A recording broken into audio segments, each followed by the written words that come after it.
ज्यादा हम organic farming करेंगे उतना ही ज्यादा हमें हमें अच्छा फूड मिलेगा। अगर हम जितने ज्यादा केमिकल यूज कर रहे हैं और वो चीजें हम घर में ही हम यूज कर रहे हैं, जिसकी वजह से हमारे अंदर ही कहीं ना कहीं केमिकल्स जाना स्टार्ट हो रहे हैं। तो कोशिश करें कि ऑर्गेनिक फार्मिंग ही करें और बाकियों को भी यही रिकमेंड करें कि वो लोग भी ऑर्गेनिक फार्मिंग के ऊपर ही ध्यान दें। तो आज का हमारा टॉपिक है पावर प्लांट प्लांट न्यूट्रिशन, ठीक है। तो ग्रीन प्लेनेट के कितने प्रोडक्ट्स हैं, सारे के सारे प्रोडक्ट्स में क्या क्या चीज है, ठीक है, और सारे के सारे प्रोडक्ट्स कैसे बने हैं, आज हम उन सभी चीजों के बारे में डिटेल में डिस्कस करेंगे। सबसे पहले हमारे पास है जितने भी प्रोडक्ट्स हैं सारे ही नेचुरली डिराइव्ड हैं।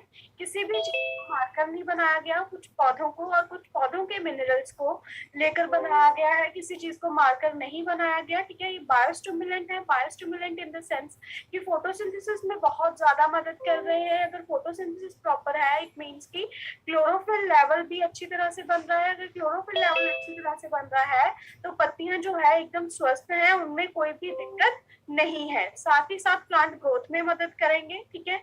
और जितने भी मैक्रो और micro nutrition, macro and micro कुछ तत्व होते हैं जो जमीन को बहुत ज्यादा मात्रा में चाहिए, कुछ तत्व ऐसे हैं जो जमीन को बहुत कम मात्रा में चाहिए, पौधे को बहुत कम मात्रा में चाहिए। तो दोनों के कॉम्बिनेशन है मोस्टली सभी प्रोडक्ट्स में, ठीक है। और उसके बाद वेजिटेटिव स्टेज से लेके, जैसे ही हमने सॉइल के लिए कुछ भी यूज किया, ठीक है, सॉइल से लेके वेजिटेटिव स्टेज, उसके बाद रिप्रोडक्टिव स्टेज, और अगर पौधे में कोई भी दिक्कत आती है तो उसके लिए हमारे पास सारे के सारे प्रोडक्ट्स अवेलेबल हैं, ठीक है।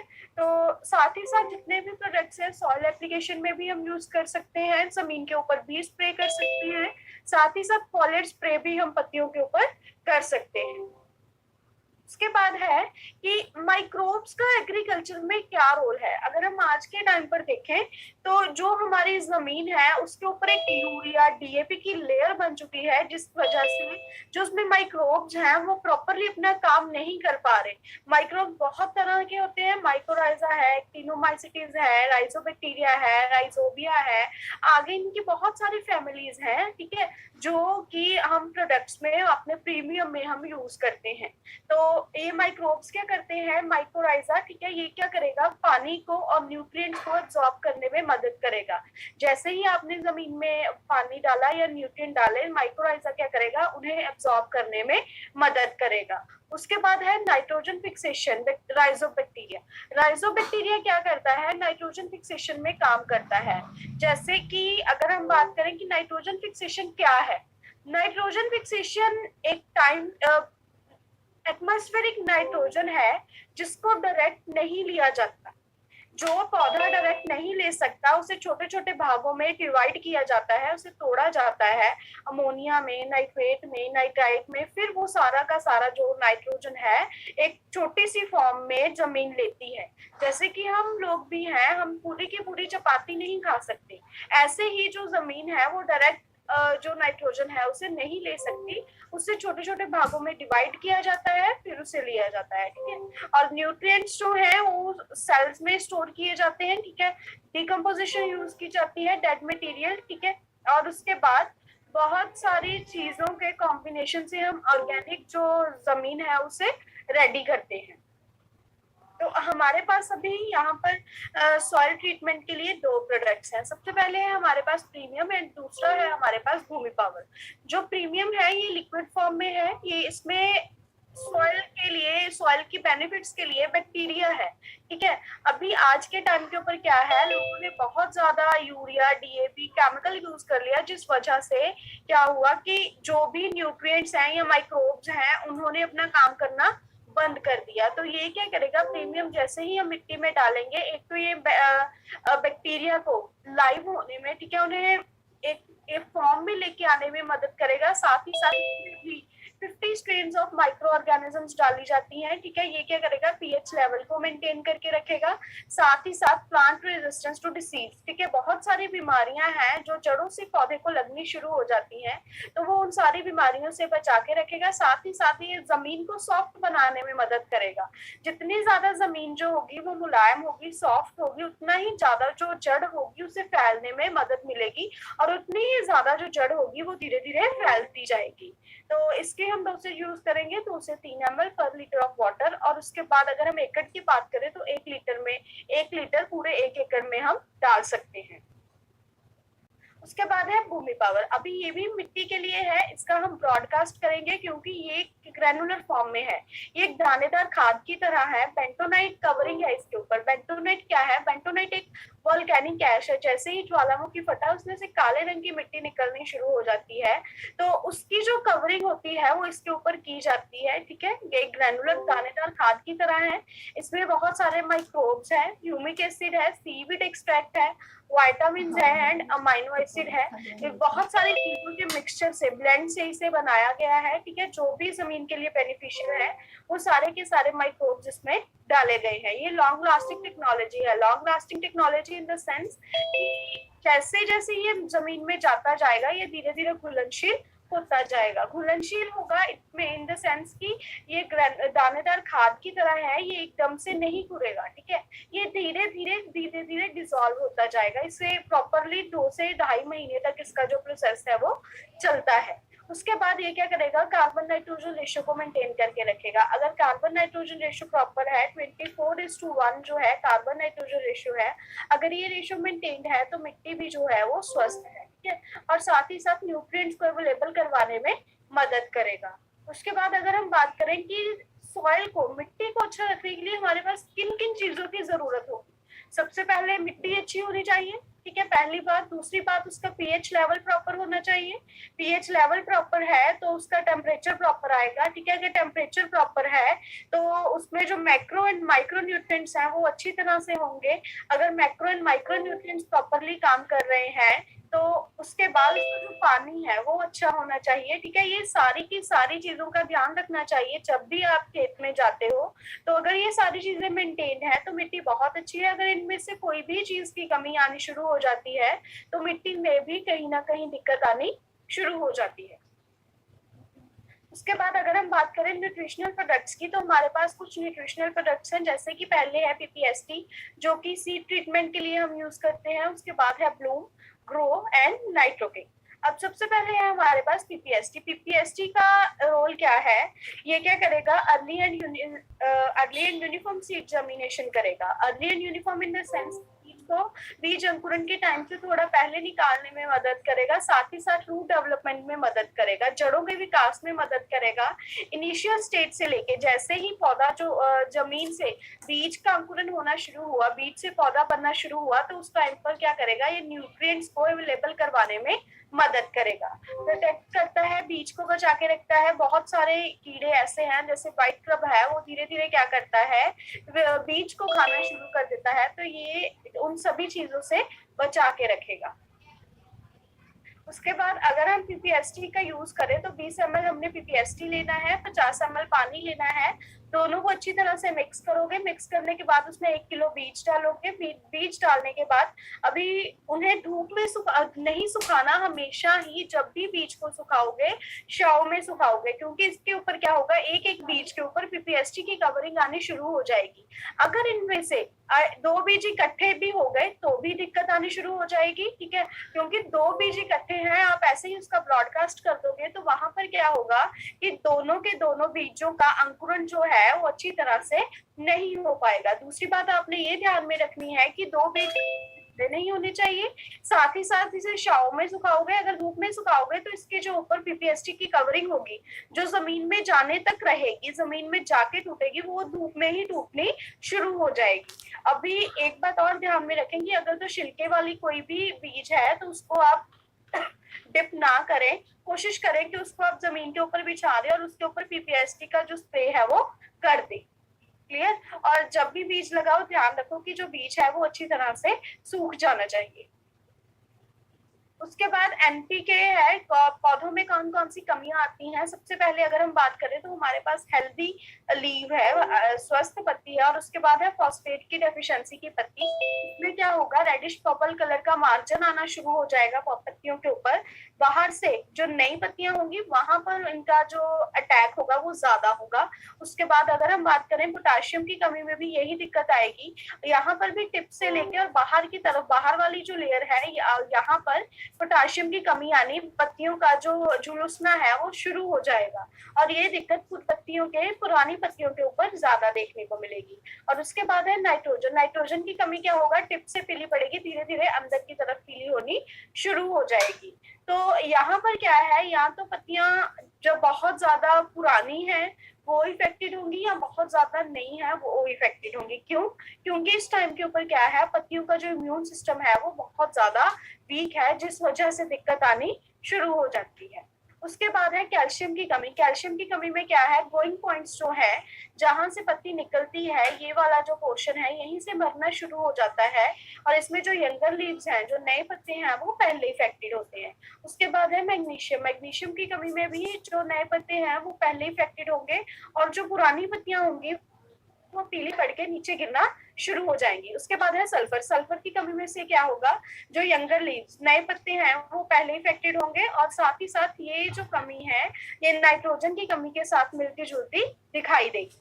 उसके बाद है बोरोन। बोरोन की कमी सबसे ज्यादा फलों के ऊपर देखने को या सब्जियों के ऊपर देखने को मिलती है, क्योंकि इसमें क्या होता है कि कोई भी फ्रूट है या सब्जी है, वो उसका जो रंग है वो ब्राउन कलर का, भूरे रंग का होना शुरू हो जाता है। साथ ही साथ अब ये दिक्कत भिंडी में बहुत ज्यादा देखने को मिलती है। ठीक है, इसमें क्या है, भिंडी का जो ऊपर वाला साइज है, ऊपर से जो स्तर है वो मुड़नी शुरू हो जाती है। तो ये है कि कौन सी कमी के क्या लक्षण होंगे। ठीक है, और उसके लिए हमने क्या देना है। अगर आपको आयरन की कमी दिखाई देती है, फेरिक की कमी दिखाई देती है, तो उसके लिए आप दोगे फेरिक EDTA 0.5 ग्राम पर लीटर ऑफ वाटर। और ये क्या करेगा, एक तो आयरन की कमी को पूरा करने में मदद करेगा। आयरन और फेरिक को लेके किसी ने कंफ्यूज नहीं होना। आयरन एक नॉर्मल वर्ड है, और जो फेरिक है आयरन को ही बोला जाता है, ये उसका साइंटिफिक नेम है। क्लियर? तो ये क्या करेगा, क्लोरोफिल लेवल को बढ़ाने में मदद करेगा। ठीक है, कोई भी इंसेक्ट है उससे पत्तियों के ऊपर अटैक नहीं करने देगा, पीएच लेवल को मेंटेन करके रखेगा। ठीक है, ग्रोथ रेट को अच्छा बनाएगा। तो इसकी जो डोसेज है 0.5 to 1 ग्राम आप यूज करोगे पर लीटर ऑफ वाटर।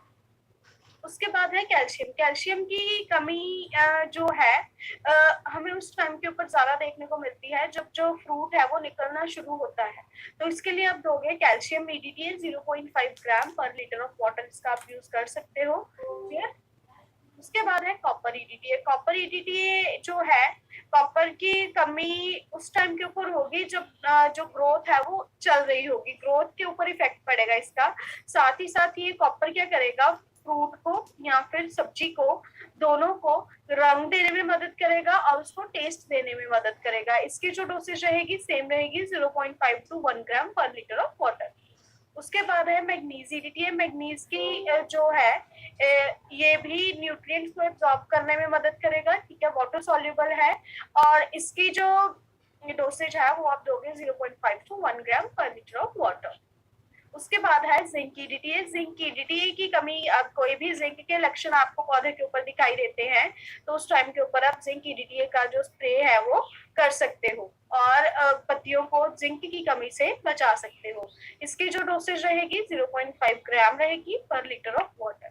उसके बाद है ग्रो। जब भी पत्तियां जो है वो निकलनी शुरू हो गई, उनकी ग्रोथ शुरू हो गई, तो जैसे ही बीज अंकुरण के बाद जो पत्ती है वो थोड़ी सी बाहर आई, इट मींस ग्रोथ शुरू है, तो उस टाइम के ऊपर आप इसका स्प्रे जो है वो कर सकते हो, और ये 2 से 3 ml जाएगी पर लीटर ऑफ वाटर। उसके बाद है ब्लूम। ब्लूम क्या करेगा कि जैसे ही फ्रूट आया, फ्रूट को बढ़ाने में मदद करेगा। ठीक है, और ये फास्फोरस और पोटाशियम इसमें सबसे ज्यादा है, क्योंकि जब ब्लूम की डेवलपमेंट होती है, जब फ्रूट फ्लावरिंग स्टेज आती है, तो उस टाइम के ऊपर सबसे ज्यादा पौधे को फास्फोरस और पोटाश चाहिए। जब दोनों का मिक्सचर रहेगा, दोनों ज्यादा मात्रा में रहेंगे, तो जो ब्लूमिंग है, जो फ्लावरिंग है, वो अच्छी तरह से बाहर निकल पाएगी। तो इसकी जो डोसेज है ये आप दोगे 2 ml पर लीटर ऑफ वाटर।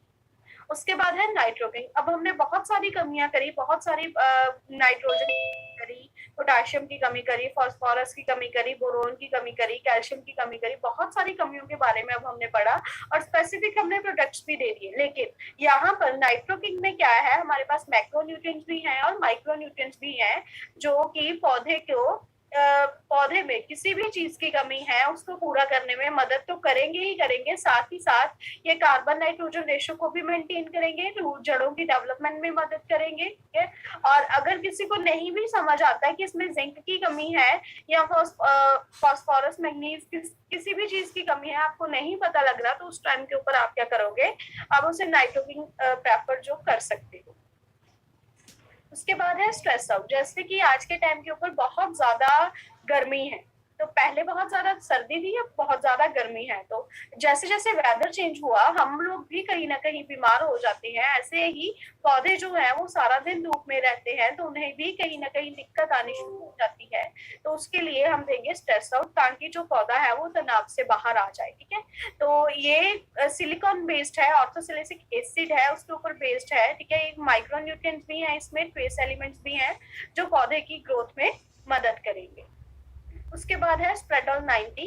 स्प्रेडोल 90 जो है ये स्प्रेडर का काम करेगा। स्प्रेडर इन द सेंस कि जैसे ही आपने दवाई जो है वो पत्ती के ऊपर डाली, लेकिन वो स्प्रेड नहीं, फैल नहीं रही, तो ये क्या करेगा, उसे फैलाने में मदद करेगा, वेटर का काम करेगा। ठीक है, साथ ही साथ स्टिकर का काम करेगा। स्टिकर दे काम इन द सेंस कि जैसे ही आपने खेत में जो स्प्रे है वो कर दी, लेकिन उसके बाद बारिश आ गई। ठीक है, जैसे ही बारिश आई उसके साथ क्या होगा, सारी की सारी मेडिसिन जो है वो नीचे निकलना शुरू हो जाएगी। तो ये स्टिकर क्या करेगा, उसके ऊपर दवाई को चिपका के रखने में मदद करेगा। साथ ही साथ ये पेनिट्रेटर का काम करेगा। जैसे कि जब भी हम स्प्रे करते हैं तो प्रॉपरली सारी पत्तियों के ऊपर जो स्प्रे है वो नहीं स्प्रेड हो पाता, तो ये क्या करेगा, पेनिट्रेटर का काम करेगा। जैसे ही जहां जहां ड्रॉप गिरी वहां से उन्हें पेनिट्रेट करने में, फैलने में मदद करेगा। उसके बाद एक्टिवेटर का काम करेगा। एक्टिवेटर इन द सेंस की जैसे ही पौधे के ऊपर आपने स्प्रे करा तो उसके जो सेल्स हैं वो धीरे धीरे एक्टिवेट होना शुरू हो जाएंगे। उसके बाद है फ्रूटर। फ्रूटर क्या करेगा, फ्रूट चाहे फ्रूट है चाहे वेजिटेबल है, आप इसका यूज किसी भी चीज के ऊपर कर सकते हो। ये फ्रूट के साइज को बढ़ाने में मदद करेगा। हॉर्टिकल्चर की क्रॉप्स के ऊपर आप इसका यूज कर सकते हो। ठीक है, और उसके बाद ये फ्रूट की और वेजिटेबल दोनों की जो शेल्फ लाइफ है उसे बढ़ाने में मदद करेगा। इसकी जो डोसेज है 1 to 1.5 आप यूज कर सकते हो पर लीटर ऑफ वाटर। उसके बाद है प्लांट डिसीज एंड मैनेजमेंट। अब पौधों को कौन कौन सी बीमारियां लगती हैं और उसके लिए हमने क्या करना है।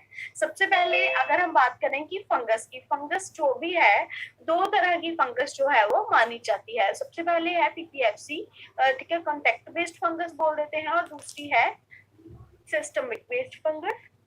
तो उसके लिए हम देंगे फंगोहिट देंगे। जो कॉन्टेक्ट बेस्ड फंगस है ये क्या होगी, ये पत्तियों के हमें ऊपर की तरफ दिखाई देगी। पत्तियों के या ऊपर वाली स्तर के ऊपर होगी या फिर नीचे वाली स्तर के ऊपर राउंड शेप में ये दिखाई देगी। व्हाइट कलर के या फिर ग्रे कलर के इसके स्पॉट्स जो है वो बनना स्टार्ट हो जाते हैं। और जब भी फंगस होगी वो एक गोलाकार शेप में होगी। ठीक है, कहीं भी फैली नहीं आपको मिलेगी, एक गोलाकार शेप में दिखाई देगी। और इसकी जो डोसेज है आप 2 से 3 ग्राम दे सकते हो पर लीटर ऑफ वाटर। लेकिन अगर आपको दिक्कत ज्यादा दिखाई देती है तो उसके लिए आप इसका जो डोसेज है वो 3 से 4 ग्राम पर लीटर ऑफ वाटर भी दे सकते हो। उसके बाद है फंगोहिट। फंगोहिट क्या है, सिस्टमिक बेस्ड फंगस को है। जैसे कि कोई भी फंगस जो है वो हमें जड़ों में दिखाई देती है, वो फंगस को खत्म करने के लिए सॉरी इसके बाद ये क्या करेगा, जाइलम और फ्लोरोस, ठीक है, हाईली सिस्टमिक करने में मदद करेगा और साथ ही साथ इम्यून सिस्टम को स्ट्रॉन्ग बनाने में मदद करेगा। और आप इसका जो यूज आप इजिली कर सकते हो, लेकिन आपने एक बात में ध्यान रखना है कि ध्यान में एक बात रखोगे कि फंगोहिट को आप किसी भी और प्रोडक्ट के साथ मिक्स नहीं करोगे। इसका प्रयोग सिर्फ स्प्रेडोल 90 के साथ ही किया जाएगा। और इसकी जो डोसेज है 3 से 4 ml रिकमेंडेड है। ठीक है, 2 से 3 और 3 से 4 ml रिकमेंडेड है। अगर आपको दिक्कत ज्यादा देखने को मिलती है तो वहां पर जो इसका डोसेज है आप बढ़ाकर भी दे सकते हो। उसके बाद है रूट गार्ड। रूट गार्ड भी जो है ये भी फंगस को खत्म करने में मदद करता है, चाहे कॉन्टेक्ट बेस्ड फंगस है चाहे सिस्टमिक बेस्ड फंगस है, दोनों ही तरह की फंगस को खत्म करने में मदद करेगा। और आप इसे एज अ प्रिकॉशन भूमि पावर के साथ पहले भी यूज कर सकते हो। क्लियर? और ये क्या करेगा, रूट्स की डेवलपमेंट में मदद करेगा, रूट्स को बढ़ाने में मदद करेगा, ठीक है, और साथ ही साथ दोनों तरह की फंगस को खत्म करने में मदद करेगा। इसकी जो डोसेज है ये आप दोगे 2 किलो दोगे पर, ठीक है, 2 kg जाएगा पर एकड़। लेकिन अगर क्रॉप बहुत ज्यादा बड़ी है जैसे कि गन्ना है, ठीक है, तो उसके लिए आप दे सकते हो 2 से 4 किलो या फिर 4 से 5 किलो, उसके लिए आप रिकमेंडेड कर सकते हो। उसके बाद है वायरोहिट। वायरोहिट जो है आप सभी को पता है कि वायरोहिट के फैलने का कारण है व्हाइट फ्लाई। जैसे ही व्हाइट फ्लाई होगी वहां पर वायरस आएगा ही आएगा। तो ये स्पेसिफिकली व्हाइट फ्लाई के ऊपर काम करेगा वायरोहिट। व्हाइट फ्लाई को मारने में मदद करेगा। व्हाइट फ्लाई चाहे प्यूपा स्टेज में है चाहे एग लार्वा किसी भी स्टेज में है, अभी की सभी स्टेजेस को ये मारने में मदद करेगा। और ये वायरस को भी जो वायरस कॉज करती है व्हाइट फ्लाई उसको भी रोकेगा। इसकी जो डोसेज है आप 2 से 3 ml दोगे पर लीटर ऑफ। उसके बाद है वायरोसोल। अभी जो वायरोहिट था वो स्पेसिफिकली व्हाइट फ्लाई के लिए है, लेकिन जो वायरोसोल है, अगर आपको किसी भी तरह का वायरस दिखाई देता है, टोमेटो मोज़ेक वायरस है, टोबैको मोज़ेक वायरस है, ठीक है, लीफ कर्ल वायरस है, कोई भी आपको वायरस दिखाई देता है तो आप उसके लिए वायरोसोल यूज कर सकते हो। इसकी जो डोसेज है 2 से 3 ml और 3 से 4 ml रेफर कर दी जाएगी। उसके बाद है ऑर्गोमाइट। अभी बहुत सारे जो कीड़े हैं वो हमें खेतों में दिखाई देते हैं ना, तो कुछ कीड़े ऐसे होते हैं जो कि पत्तियों को सक करते हैं, पत्तियों का जो रस है उन्हें चूसते हैं। और कुछ कीड़े ऐसे होते हैं जो कि पत्तियों को खाना शुरू कर देते हैं। तो जो कीड़े पत्तियों का रस चूसते हैं जैसे कि माइट है, ठीक है, उसके लिए आप दोगे ऑर्गोमाइट दोगे। इसकी जो डोसेज है 2 से 3 ml रिकमेंडेड है, लेकिन अगर बहुत ज्यादा अटैक है तो 3 से 4 ml रिकमेंडेड होगी, ठीक है। और इसका जो यूज है आप सभी स्टेजेस के ऊपर कर सकते हो, चाहे एडल्ट निम्फ लार्वा कोई भी कीड़े की स्टेज के लिए ये बेनिफिशियल है। और ये क्या करेगा, कीड़े के नर्वस सिस्टम के ऊपर अटैक करेगा। जैसे ही इसने उसके ऊपर अटैक करा उसका वॉमिट आनी शुरू हो जाएगी, जिस वजह से उसका जो नर्वस सिस्टम है वो वीक होना शुरू हो जाएगा और उसकी धीरे धीरे डेथ होना शुरू हो जाएगी। उसके बाद है पीपीएनपी। पीपीएनपी क्या है,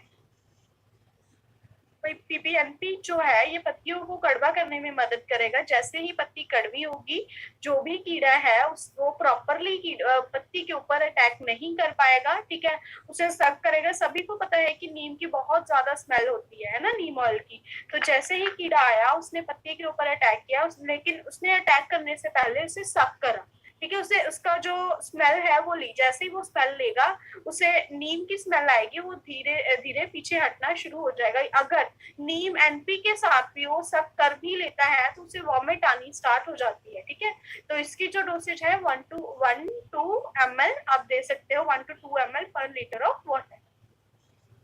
उसके बाद है हमारे पास पेस्टोइड। पेस्टोइड जो है जो कीड़े पत्तियों को खाना शुरू कर देते हैं, पत्तियों में शेक करना शुरू कर देते हैं, उसके लिए हम यूज करते हैं, ठीक है। इसकी जो डोसेज है 2 से 3 ml जाएगी पर लीटर ऑफ वाटर। उसके बाद है एनिमल हेल्थ के लिए, वेटनरी के लिए सबसे पहले हमारे पास पावर मिल्क।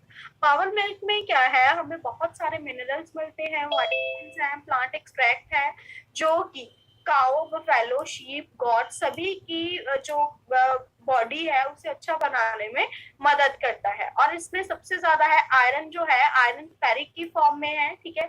फॉस्फोरस जो है सोडियम एसिड फॉस्फेट की फॉर्म में है, जिससे कि क्योंकि ये छोटे छोटे पार्ट्स में डिवाइड करके एक छोटा सा पार्ट लिया जाता है, क्योंकि अगर हम डायरेक्ट देंगे, डायरेक्ट फॉस्फोरस दे रहे हैं तो जो भी जानवर है उसे अडेप्ट नहीं कर पाता। उसके बाद कैल्शियम है, कैल्शियम ग्लूकोनेट की फॉर्म में, साथ ही साथ विटामिन डी3 है, बी12 है, ठीक है, शतावरी है, नीलोफर है, जो कि ये सारी चीजों का मिक्सचर जो है इसमें डाला जाता है सो दैट कि जो भी जानवर है उसकी एक तो हेल्थ अच्छी हो, अगर गाय या भैंस है तो वो हमें दूध अच्छा दे, ठीक है। उसके बाद है मिनरल मिक्सचर। मिनरल मिक्सचर क्या है, जैसे ह्यूमंस में हम लोगों में डाइजेस्टिव सिस्टम होता है, उनमें जानवरों में ह्यूमन फर्मेंटेशन सिस्टम होता है, जिसे अच्छा बनाने में ये मदद करता है। अगर ह्यूमन फर्मेंटेशन प्रॉपरली वर्क कर रहा है, ह्यूमन फर्मेंटेशन सिस्टम प्रॉपरली चल रहा है, तो गाय या भैंस प्रॉपरली दूध देंगे, ठीक है, उनके दूध में कोई भी कमी नहीं आएगी। और साथ ही साथ ये क्या है, ये ओवरऑल हेल्थ को अच्छा बनाने में मदद करता है। और इसकी जो डोसेज है, लार्ज एनिमल के लिए 40 से 80 ग्राम दोगे डेली, स्मॉल एनिमल के लिए 20 से 80 ग्राम, पोल्ट्री के लिए 500 ग्राम पर 1 kg, ठीक है, 500 ग्राम टू 1 kg पर 100 kg फीड के लिए। एक्वेटिक के लिए 1 kg जाएगा पर 100 kg फीड के लिए। उसके बाद अभी आज के टाइम के ऊपर बहुत सारे लोग व्यापार करते हैं। पहले होता था कि मुर्गी या फिर मुर्गी जो थी या या हैन है, उसे हम लोग घरों में रखते थे, ठीक है, ताकि जो भी उन्होंने घरों में जो भी उन्होंने अंडा दिया उसे यूज कर लेते थे। लेकिन आज के टाइम के ऊपर लोग अंडों का व्यापार करते हैं, मुर्गी पालन करते हैं, बहुत सारे बड़े बड़े पोल्ट्री फार्म बनाए हुए हैं जिनमें लोग मुर्गियों को रखते हैं, ठीक है, और उनका जो भी एग प्रोडक्शन है वो लेते हैं और आगे जाके सेल कर देते हैं। तो ये क्या करेगा, एग प्रोडक्शन को अच्छा बनाने में मदद करेगा, पोल्ट्री के जो भी जानवर हैं उन्हें उनके वेट गेन करने में मदद करेगा। और इसकी जो डोसेज है, चिक्स के लिए जाएगी 10 ml पर डे, ठीक है, ग्रोवर्स एंड ब्रॉयलर्स के लिए जाएगी 20 ml पर डे, और लेयर्स के लिए जाएगी 40 ml पर डे। उसके बाद है स्ट्रेस आउट, जैसे कि हमने पौधों में भी करा था कि हमने उन्हें स्ट्रेस आउट दिया तनाव से बचाने के लिए। अभी ये जानवरों में भी बहुत तरह का स्ट्रेस आता है, जैसे कि फिजिकल है या फिजियोलॉजिकल है या बिहेवियरल है, ठीक है, कोई भी स्ट्रेस है उसे खत्म करने के लिए हम देंगे स्ट्रेस ऑफ, और जो इसकी डोसेज है वो भी अलग अलग रहेगी। पोल्ट्री के लिए जाएगी 1 ग्राम जाएगी पर litre of fresh water, cow buffalo horses के लिए जाएगी 100 to 50 ग्राम पर डे, काव शीप गॉड के लिए 20 से 30 ग्राम जाएगी, ठीक है। और चीज उस टाइम के ऊपर बहुत ज्यादा रिकमेंडेड है जब आप जानवर को एक जगह से दूसरी जगह पर ट्रांसफर कर रहे हो, जैसे कि आपने पहले मंडी से लेके आए, ठीक है, मंडी से लिया जानवर, लेकिन उसे घर में ले गए, उसे अगर वो खा नहीं रहा तो उसे मारना शुरू कर दिया कि वो खाए ताकि हमें दूध अच्छा मिले। तो वहां पर क्या है, जैसे ही उनका इन्वायरमेंट चेंज हुआ, वेदर चेंज हुआ, उन्हें कहीं ना कहीं रहने में थोड़े दिनों तक दिक्कत आएगी। अभी जैसे हम लोग भी हैं, तो हम लोग भी अगर अपने घर से दूसरे किसी और के घर या किसी और में जब भी शिफ्ट होते हैं, तो हमें वो जो इन्वायरमेंट है उसे अडेप्ट करने में थोड़ा टाइम लगता है। ऐसे ही जानवरों को भी टाइम लगता है थोड़ा सा, ताकि वो जो इन्वायरमेंट है उसे अडेप्ट कर पाए। तो इसके लिए आप दे सकते हो स्ट्रेस ऑफ।